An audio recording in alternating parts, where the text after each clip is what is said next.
မမလေးခမရဒီနားမှာလာပတ်သက်နေတာရက်အတော်ကြာနေပြီဘာလို့မလို့လဲအကိုကြီးရှင်သမီးပြဿနာရှာဖို့လာတာမဟုတ်ပါဘူးလူတယောက်ကိုလာရှာတာပါ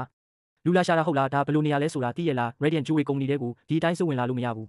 သိပါတယ်ရှင်သမီးရဲ့ချစ်သူကဒီမှာအလုပ်လုပ်လို့ပါသူနဲ့တွေ့ဖို့အရေးကြီးလို့ပါခမရချစ်သူနာမည်ကဘယ်သူလဲ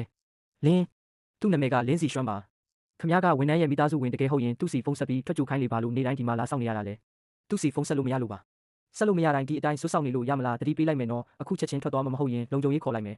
ဘာတွေဖြစ်နေတာလဲဝင်ပေါက်မှာဘာလို့ဆူညံဖြစ်နေရတာလဲဥက္ကဋ္ဌကူဒီတော့သူမကနေတိုင်းရောက်လာပြီးမပြန်ဘူးဆွတ်လို့နေလို့ပါကျွန်တော်အထင်တော့လိန်ညာဖို့လာတာထင်တယ်မမလေးဘသူကိုလာရှာတာလဲသမီးရဲ့ချစ်သူလင်းစီရွှမ်းကိုပါသူကရှင်းတို့ရဲ့ဒီဇိုင်းဌာနမှာအလုပ်လုပ်ပါတယ်သမီးသူနဲ့တကယ်တွေ့ဖို့လိုနေလို့ပါနေပါဦးဘသူလို့ပြောလိုက်တာလဲလင်းစီရွှမ်းပါရှင်းသူကိုသိတယ်မဟုတ်လားဟင်သူ့ကိုအပြင်ထွက်ခဲ့ပေးဖို့ပြောပေးလို့ရမလားရှင်တွဲဖက်ဝမ်းဟုတ်ကဲ့ပါဥက္ကဋ္ဌကူဥက္ကဋ္ဌရှင်ဒီအကြောင်းကိုဝင်ပေါက်မှာမပြောတာပိုကောင်းပါလိမ့်မယ်ကျေးဇူးပြုရပါသမီးမှာအားကိုးစရာတခြားနေရာမရှိတော့လို့ပါသူ့ကိုမဖြစ်မနေတွေ့ရပါမယ်တွဲဖက်ဝမ်းပြောစရာရှိတာပြောစမ်းဥက္ကဋ္ဌကူလင်းစီရွှမ်းကဒီဇိုင်းဌာနရဲ့အဓိကဝန်ထမ်းတစ်ယောက်ပါပြီးတော့ဥက္ကဋ္ဌရဲ့တမက်လောင်လည်းဖြစ်ပါတယ်သူကလာမဲ့လမှာမမလေးမင်းယူနဲ့ဆေးဆက်တော့မှာပါဘာပြောလဲရှင်ကုမ္ပဏီတွေကလူတိုင်းသိတာပဲမဖြစ်နိုင်တာလင်းစီရွှမ်းကသမီးရဲ့ချစ်သူပါသမီးတို့တွဲလာတာတစ်ဆက်နှစ်ရှိပြီအတူတူကြည်ပြင်းလာခဲ့ကြတာမမလေးလူမားတာမဟုတ်ဘူးလို့တေချာရဲ့လားနာမည်တူတဲ့သူတွေအများကြီးရှိနိုင်တာပဲကြည့်ပါရှင်ဒါလင်းစီရွှမ်းပါသမီးတို့ဇာတိရွာမှာရိုက်ထားခဲ့တာတကယ်သူ့ပုံမှာသူကိုယ်တိုင်သမီးကိုပြောခဲ့တာမြို့မှာအခြေကျပြီဆိုရင်ရွာကိုပြန်လာပြီးသမီးကိုလက်ထပ်မယ်လို့ပြောခဲ့တာသူကတခြားလူနဲ့ဘယ်လိုလုပ်ဆစ်ဆက်နိုင်ရတာလဲသူဒီမှာအလုပ်လုပ်တာ3နှစ်ရှိပြီဇာတိရွာမှာရီးစားရှိတယ်လို့တခါမှမပြောဘူးဥက္ကဋ္ဌကူကျေးဇူးပြုပြီးသူ့ကိုဆက်သွယ်ပေးပါသမီးသူ့ကိုမျက်နှာချင်းဆိုင်မေးချင်လို့ပါ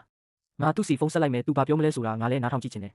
မင်းယူမင်းကအမြင်ဒီလောက်ရှိတာငါအမေတောင်ဒီပြင်ဆင်မှုကိုကြီးကျူးမှတေးချတယ်မင်းကိုမှမလိုလိုက်ရင်ငါကဘသူ့ကိုလိုလိုက်ရမှာလဲလာမဲ့လာကြရင်မင်းကငါမိမဖြစ်တော့မှာဒါဆိုလဲနောက်မှဂတိမဖြတ်နဲ့အောင်နော်